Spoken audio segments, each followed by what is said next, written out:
ഓം ശ്രീ സായിരാം. ഗ്രന്ഥപാരായണം.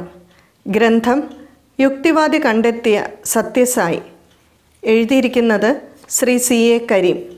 അധ്യായം 2. യുക്തിവാദത്തിൻ്റെ പ്രയോഗം. അങ്ങനെ 60കളുടെ മധ്യത്തിൽ ഞാൻ എല്ലാത്തരം മതവിശ്വാസങ്ങളും ആചാരങ്ങളും പൂർണ്ണമായും ഉപേക്ഷിച്ച് യുക്തിചിന്തയുടെയും മാനവികതയുടെയും വിശാല മേഖലയിൽ എത്തിച്ചേർന്നു. മതവും ജാതിയും നോക്കാതെ സകല മനുഷ്യരെയും ഒന്നായി കാണാൻ എനിക്ക് കഴിഞ്ഞു. ഈ വിശാല വീക്ഷണം സർവ്വവ്യാപകമായി തീരാൻ ഞാൻ കൊതിച്ചു. പക്ഷേ ഇതിനേറ്റവും വലിയ തടസ്സം ജനങ്ങൾക്കിടയിലെ മതവിശ്വാസമായിരുന്നു.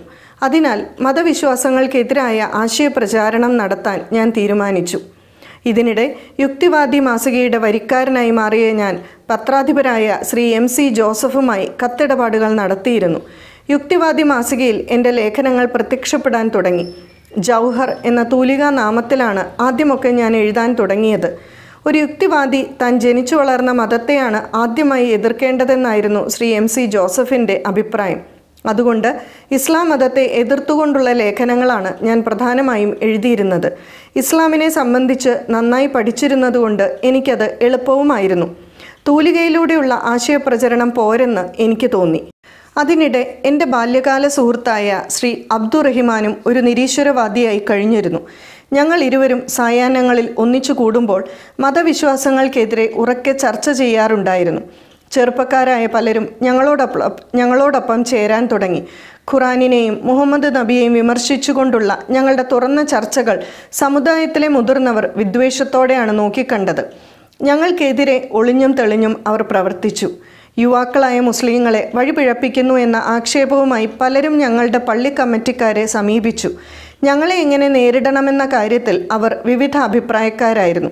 എങ്കിലും നിരീശ്വരവാദമെന്ന ഈ വിപത്ത് മുസ്ലിം സമൂഹത്തെ ബാധിച്ചുകൂടാ എന്ന കാര്യത്തിൽ അവർ ഏക അഭിപ്രായക്കാരായിരുന്നു. ഞാൻ വിവാഹിതനായിട്ട് 1 വർഷം കഴിഞ്ഞിരുന്നു. വിവാഹ സമയത്ത് ഞാൻ യുക്തിവാദത്തിലേക്ക് വന്നിരുന്നില്ല. വിവാഹ അനന്തരമാണ് ഞാൻ തികഞ്ഞ ഒരു യുക്തിവാദിയായി മാറിയത്. ഭാര്യയുടെ മാതാപിതാക്കൾക്കിത് തീരെ സഹിക്കാൻ കഴിഞ്ഞില്ല. എന്നെ യുക്തിവാദത്തിൽ നിന്ന് പിന്തിരിപ്പിക്കാൻ ബന്ധുജനങ്ങൾ ഒടുവിൽ നല്ലൊരു സൂത്രം കണ്ടുപിടിച്ചു: ഭാര്യയെ എന്നിൽ നിന്നും വേർപെടുത്തുക. ഒരു ദിവസം ഭാര്യയുടെ മാതാപിതാക്കൾ വന്ന് അവളെ പിടിച്ചിറക്കിക്കൊണ്ടുപോയി. ഒരു കുട്ടിയുടെ അമ്മയാണെങ്കിലും വെറും 15 വയസ്സ് പ്രായമുള്ള ഭാര്യ അവരുടെ കൂടെ ഇറങ്ങിപ്പോകുന്നത് ഞാൻ സ്തബ്ധനായി നോക്കി നിന്നു. ഭാര്യയുടെ മതവിശ്വാസത്തെ ഞാൻ കുത്തി നോവിച്ചിരുന്നു. പ്രാർത്ഥനാ വസ്ത്രങ്ങൾ ഞാൻ വലിച്ചെറിയാറുണ്ടായിരുന്നു. സമരോത്സുകനായ ഒരു യുക്തിവാദി എന്ന നിലയ്ക്ക് ഞാൻ പലരുടെയും വിശ്വാസങ്ങളെ മുറിപ്പെടുത്തുന്നതിൽ തെല്ലും മടി കാണിച്ചിരുന്നില്ല. കേവലം 23 വയസ്സ് പ്രായമുള്ള എനിക്ക് ഭാര്യയെ പിരിഞ്ഞിരിക്കാൻ വിഷമം തോന്നിയെങ്കിലും യുക്തിവാദ ആദർശത്തിൽ നിന്ന് പിന്മാറാൻ ഞാൻ തയ്യാറല്ലായിരുന്നു. മാർക്സിസവും ലെനിനിസവും ഒക്കെ നന്നായി പഠിക്കാൻ ഇക്കാലത്താണ് ഞാൻ ശ്രമിച്ചത്.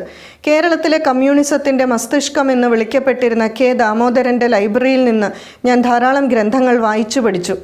യുക്തിവാദവും മാർക്സിസവും കൂടിച്ചേർന്ന് എൻ്റെ യുവഹൃദയത്തെ വിപ്ലവകരമായ ഒരു മാറ്റത്തിലേക്കാണ് നയിച്ചത്. അക്കാലത്ത് രൂപപ്പെട്ടു വന്നിരുന്ന നക്സലൈറ്റ് ചിന്താഗതികളോട് ആശയപരമായ യോജിപ്പ് എനിക്കുണ്ടായി. പക്ഷേ മുതലാളിമാരെ അല്ല വധിക്കേണ്ടത്, അവരെ താങ്ങി നിർത്തുന്ന പള്ളികളും അമ്പലങ്ങളുമാണ് തകർക്കേണ്ടത് എന്നായിരുന്നു എൻ്റെ വാദം. നാട്ടിലെ മുസ്ലിം പള്ളി കമ്മിറ്റി അവസാനം ഒരു തീരുമാനമെടുത്തു: എന്നെയും അബ്ദുറഹിമാനെയും സമുദായത്തിൽ നിന്നും പുറത്താക്കുക. ഞങ്ങളെ ഊരുവിലക്കിയതായി അവർ പരസ്യമായി പ്രഖ്യാപിച്ചു. ഊരുവിലക്കിൻ്റെ ആദ്യത്തെ ഇര എൻ്റെ സുഹൃത്ത് അബ്ദുറഹിമാനായിരുന്നു. എനിക്ക് സ്വന്തമായി വീടുണ്ടായിരുന്നതിനാൽ വീട്ടിൽ നിന്നും എന്നെ പുറത്താക്കാൻ ആർക്കും പറ്റുമായിരുന്നില്ല. പക്ഷേ അബ്ദുറഹിമാൻ്റെ പിതാവ് അവനോട് വീട്ടിലേക്ക് കടക്കരുതെന്ന് കൽപ്പിച്ചു. ഈ ദുസ്ഥിതിയിൽ നിന്ന് അവനെ എങ്ങനെ കരകയറ്റുമെന്ന് ഞാൻ അന്നത്തെ ഞങ്ങളുടെ പഞ്ചായത്ത് പ്രസിഡൻറ്റുമായി കൂടി ആലോചിച്ചു. അദ്ദേഹം പഴയ ഒരു കമ്മ്യൂണിസ്റ്റുകാരനായിരുന്നു. ഞങ്ങൾ 3 പേരും കൂടി കോഴിക്കോട്ടേക്ക് വണ്ടി കയറി. അങ്ങനെ അബ്ദുറഹിമാൻ ദേശാഭിമാനി പത്രത്തിൽ ചേർന്ന് നല്ലൊരു പ്രവർത്തകനായി മാറി. അബ്ദുറഹിമാൻ നാട്ടിൽ നിന്ന് പോയെങ്കിലും മാർക്സിസ്റ്റ് സഹയാത്രികരെ ഉൾപ്പെടുത്തി ഞാനൊരു സംഘടന രൂപീകരിച്ചു: ഫ്രീ തിങ്കേഴ്സ് ഫോറം. പരിമിതമായ നിലയ്ക്ക് പ്രവർത്തനം തുടങ്ങാൻ ആ സംഘടനയ്ക്ക് കഴിഞ്ഞു. തിരൂരിലെ ഗവൺമെൻറ് ബോയ്സ് ഹൈസ്കൂളിലെ ഒരു അധ്യാപകനായിരുന്നു ഞാൻ. ഞങ്ങളുടെ സ്റ്റാഫ് റൂം യുക്തിവാദ ചർച്ചയുടെ കേന്ദ്രമായി മാറി. എന്നെ കൂടാതെ അവിടെ ഒരു യുക്തിവാദി ഉണ്ടായിരുന്നു, രാജഗോപാലൻ മാസ്റ്റർ. ഞങ്ങളുടെ ചർച്ചയ്ക്കിടയിൽ സത്യസായിയെപ്പറ്റി ചില പരാമർശങ്ങൾ വന്നിരുന്നു. അക്കാലത്ത് A.T. കോവൂർ സത്യസായി ബാബയെപ്പറ്റി ലേഖനങ്ങൾ എഴുതുകയും ബാബയെ വെല്ലുവിളിക്കുകയും ചെയ്തിരുന്നു. യുക്തിവാദികളോടുള്ള ഒരു വെല്ലുവിളിയായി ചിലർ സത്യസായിയെ അവതരിപ്പിച്ചതിനാൽ ഞാൻ കോവൂരിൻ്റെ ലേഖനങ്ങൾ സസൂക്ഷ്മം പഠിച്ച് സത്യസായി ബാബ കേവലൊരു മാജിക്കുകാരനാണെന്ന് യുക്തിയുക്തം സമർത്ഥിക്കാൻ നന്നായി ശ്രമിച്ചിരുന്നു. ഇതിനിടെ മാർക്സിസ്റ്റ് പാർട്ടിയുടെ ലോക്കൽ സെക്രട്ടറി എന്നോട് ഒരു കാര്യം വ്യക്തമാക്കി. യുക്തിവാദം പരസ്യമായി പറയുന്നത് നല്ലതല്ല. ആദ്യം വ്യവസ്ഥിതി മാറ്റാനുള്ള ശ്രമമാണ് ചെയ്യേണ്ടത്. വ്യവസ്ഥിതി മാറിക്കഴിഞ്ഞാൽ മതങ്ങളും ദൈവങ്ങളുമൊക്കെ ക്രമേണ ഇല്ലാതായിക്കൊള്ളും. റഷ്യയിലും ചൈനയിലും അതാണ് നടന്നുകൊണ്ടിരിക്കുന്നത് എന്ന് അദ്ദേഹം ചൂണ്ടിക്കാണിച്ചു. എൻ്റെ ബന്ധുക്കളും മാതാവും എന്നെ യുക്തിവാദത്തിൽ നിന്ന് പിന്തിരിപ്പിക്കാനുള്ള ശ്രമം ഉപേക്ഷിച്ചു. പക്ഷേ വേറൊരു തരത്തിൽ അവരെന്നെ സ്വാധീനിച്ചു. പാർട്ടി സെക്രട്ടറി പറഞ്ഞതുപോലെ അവരും പറഞ്ഞു, യുക്തിവാദം മനസ്സിൽ വെച്ചാൽ പോരെ, എന്തിന് പരസ്യമായി പറയണം? അമ്മയുടെ നിരന്തരമായ വിലാപവും ബന്ധുക്കളുടെയും ഭാര്യയുടെ മാതാപിതാക്കളുടെയും സമ്മർദ്ദവും എന്നെ ക്രമേണ സ്വാധീനിച്ചു. മലേഷ്യയിൽ നിന്ന് വന്ന എൻ്റെ സഹോദരി ഇക്കാര്യത്തിൽ സജീവമായി ഇടപെട്ടു.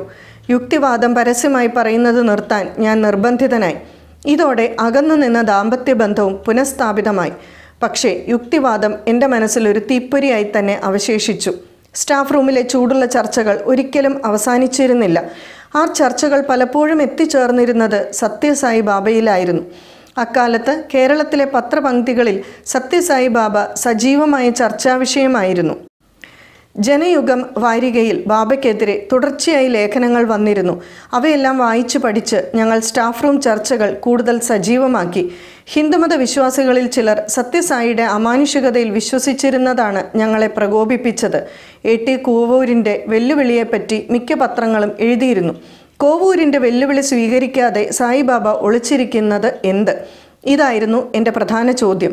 അതിനുത്തരമായി ഹിന്ദുമത ഭക്തനായിരുന്ന ശ്രീ ചന്ദ്രശേഖര പിള്ള ഇപ്രകാരം പറഞ്ഞു: പണ്ട് ശ്രീകൃഷ്ണൻ ജരാസന്ധനെ നേരിട്ട് തോൽപ്പിക്കാതെ ഭീമനെ കൊണ്ട് കൊല്ലിച്ചിട്ടുണ്ടല്ലോ, ഒരുപക്ഷെ ഇതും അങ്ങനെയാകാം. ഇത് ഒരുതരം ഒഴിഞ്ഞു മാറലാണെന്ന് എനിക്ക് തോന്നി. ആരോ പറഞ്ഞു കേട്ട ഒരു കഥ ഞാൻ പറഞ്ഞു. പണ്ടൊരിക്കൽ വാഴക്കുന്നം നമ്പൂതിരി എന്ന ജാലവിദ്യക്കാരൻ സായിബാബയുടെ അരികെ പോയി തൻ്റെ മാജിക്കുകൾ കാണിച്ചെന്നും സായിബാബ അത് കണ്ട് അത്ഭുത പരവശനായി പോയെന്നുമായിരുന്നു ആ കഥ. അങ്ങനെയിരിക്കെ ഒരിക്കൽ വാഴക്കുന്നം നമ്പൂതിരി സ്കൂളിൽ വന്നു. ഇത് നല്ലൊരു സന്ദർഭമായി ഞങ്ങൾ കരുതി. ഞങ്ങളെല്ലാവരും അദ്ദേഹത്തിൻ്റെ ചുറ്റും കൂടി.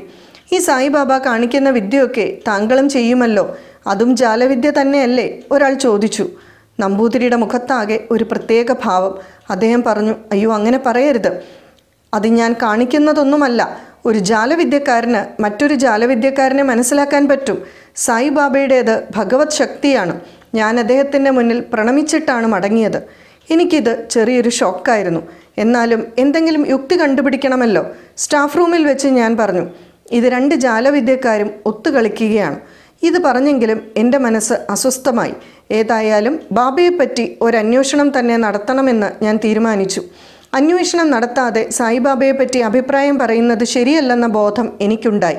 ഇക്കാലത്ത് ഞാൻ എൻ്റെ തത്വചിന്താപഠനം സജീവമായി തുടർന്നിരുന്നു. ബർട്രൻഡ് റസ്സൽ, മാർക്സ്, ലെനിൻ ഇവരൊക്കെ എൻ്റെ പ്രിയ സുഹൃത്തുക്കളായി തീർന്നു. വിവേകാനന്ദ സ്വാമികളുടെ കൃതികളുടെ പഠനത്തിൻ്റെ തുടർച്ചയായി ഭാരതീയ സംസ്കാരത്തെപ്പറ്റിയുള്ള ഗ്രന്ഥങ്ങളും എന്നെ ആകർഷിച്ചു. വേദാന്ത ചിന്തയിലേക്ക് എൻ്റെ പഠനം വ്യാപിച്ചത് ഈ സന്ദർഭത്തിലായിരുന്നു. വേദാന്ത ചിന്ത യുക്തിവാദത്തിനെതിരല്ല എന്നാണ് ഞാൻ ആദ്യം മനസ്സിലാക്കിയത്. യുക്തിവാദത്തിനും ഭൗതികവാദത്തിനും അപ്പുറം ചില മേഖലകൾ ഉണ്ടായിക്കൂടെ എന്ന ചോദ്യം എൻ്റെ മനസ്സിൽ കൂടെ കൂടെ തള്ളി വന്നു. സാർത്രയുടെ ചില ലേഖനങ്ങൾ വായിച്ചപ്പോൾ ദാർശനിക ലോകത്തിലെ ചില പ്രശ്നങ്ങൾ എൻ്റെ മനസ്സിനെയും മതിച്ചു. ദൈവത്തെപ്പറ്റി ചിന്തിക്കുന്നതിലപ്പുറം അസ്തിത്വം എന്താണ് എന്നായി എൻ്റെ അന്വേഷണം. അസ്തിത്വവാദികളുടെ കഥകളും നോവലുകളും വായിച്ചതോടെ അസ്തിത്വം എന്നത് ഒരു പ്രശ്നമാണെന്ന് എനിക്കും തോന്നി. ഞാൻ അറിയാതെ ഞാൻ ആര് എന്ന ചോദ്യം എൻ്റെ മനസ്സിൽ രൂപപ്പെട്ടു വരികയായിരുന്നു.